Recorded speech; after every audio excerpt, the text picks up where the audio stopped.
welcome. And I just had to hold myself there because I was rocking that. So, but we're not going to not just introduce this guy the normal way. So we'll just have him introduce himself. So can you just introduce yourself with your equipment?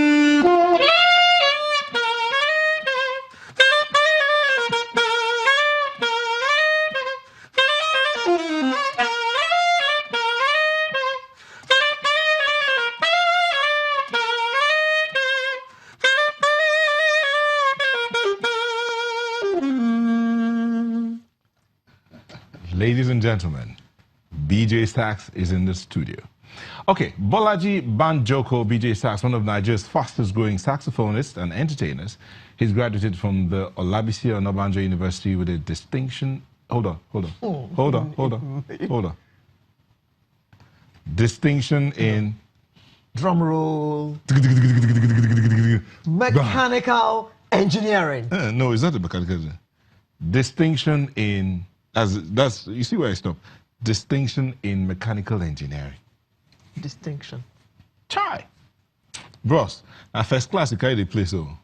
No. I'm using to play sax. Saxophone engineering.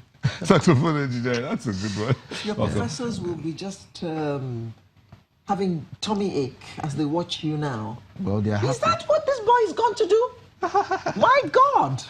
They are happy. They are happy that I'm doing what I love to do. Oh, but were you doing this in school? Yes, I was. I've been doing it from the beginning. Even if I got into the university. Why did you want to study mechanical engineering? At some point, it was, as young people, you're good in maths, you're good in physics. Of course, you just say, oh yeah, so you should do mechanical engineering. Or you're good in biology, you're good in, So at that time, I was just following what I was good at. Of course, I was doing saxophone while I was in secondary school. And then from there, moved into the university, and then the love increased. And then by the time I finished, I was just sure that this was what I was going to do. And you finished with a distinction too. Glory of God. So, do your parents play any instruments? No, they don't. So where did this love affair begin? It began when I was in JS2. I attended a school where that had a lot of love for music. So, we had to play in the assembly, play national anthem, play praise and worship in the morning, during the assembly, and also that's how it all started, represent the school at different competitions, and we won almost all our competitions. So it started from there, and then we're here today. So in the midst of the schooling and all that, your parents gave you that leeway to enjoy yourself with your music? Well, it was a funny graph. At the beginning, they supported me. I'm going to school, I want to buy something, I want to buy a recorder. That was what we started with. And then, of course, they were encouraged extracurricular activity. And then at some point, I was getting so busy with it. So they got concerned. Ross, we sent you to school now, and then you're doing something else. So at that time, they started drawing back. But at some point when they saw that there was demand, the governors were calling, first ladies were calling, what was going on? So at that point, they gave me my full support. And freedom. And freedom, yes. Okay, but you chose to do this with very strong Christian ethics. Yeah. Why? Because he's the giver of the gift, and all I want to do is to give all the glory back to him. That's what I do, basically. But in the midst of your strong Christian ethics, there are reports that you've also played music done by secular artists in Nigeria. Yeah. Something about music is there's style of music and there's message of music. The style of music remains the same all over the world, but the message is different. And it's the content of the message that determines if it's gospel or not. So the message is gospel, but the music is jazz, is R&B, is interesting, is lively, but it's the message that is different. But the secular artists you've had to work with, do you select the songs you play? They don't even mind, because they're particular about what I have to bring to the table.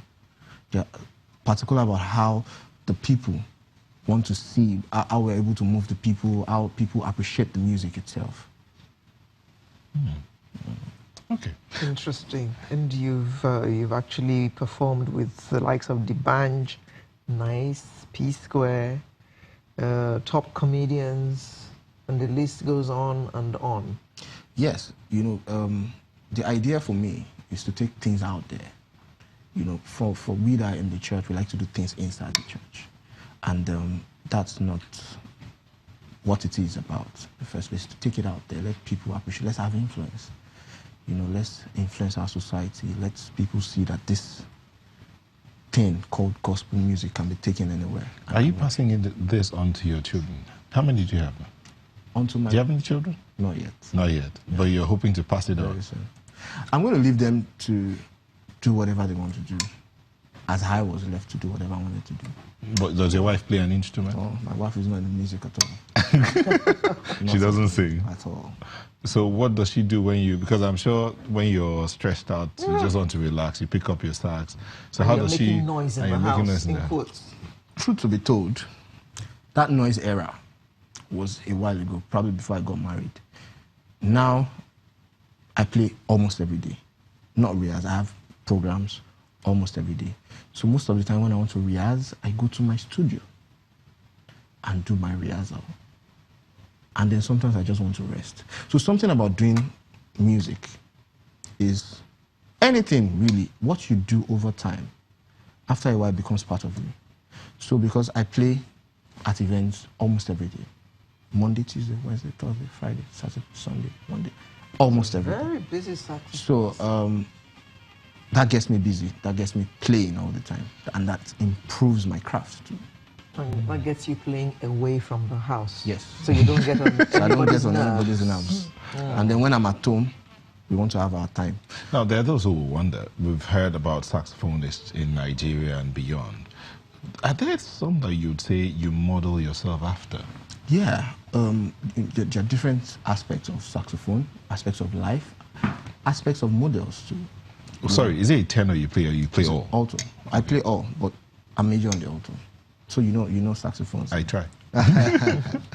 So I major on the alto. I play tenor, I play soprano, I play all kinds of stuff. I play other instruments. I play the trumpet, I play the drums, I play the keyboard. I play every other instrument. So you're multi-instrumental. Yes, I am. But this is my major.